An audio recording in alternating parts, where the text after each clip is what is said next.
موجودہ دور میں معاشی دباؤ، شوہر یا بیوی کی لاپرواہی، اولاد کی طرف سے پریشانیاں اور دیگر کئی وجوہات بڑی تعداد میں مردوں، عورتوں، بزرگوں اور نوجوانوں کو اسٹریس، ٹینشن، انزائٹی اور ڈپریشن میں مبتلا کر رہی ہیں۔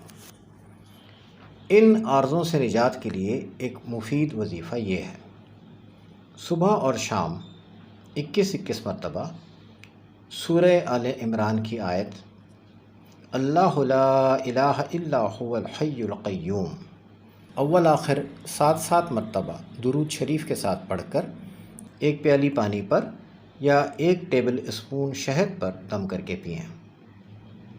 وضو بے وضو کثرت سے اللہ تعالیٰ کے اسما یا حیو یا قیوم یا شافیو یا سلام کا ورد کرتے رہیں۔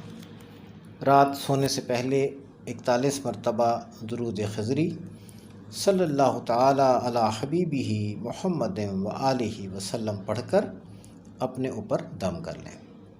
اس کے علاوہ نیلی شعاؤں میں تیار کردہ پانی 1 پیالی صبح اور شام پینا بھی ان عارضوں میں مفید ہے۔ انشاءاللہ چند روز میں کیفیات میں نمایاں بہتری آئے گی۔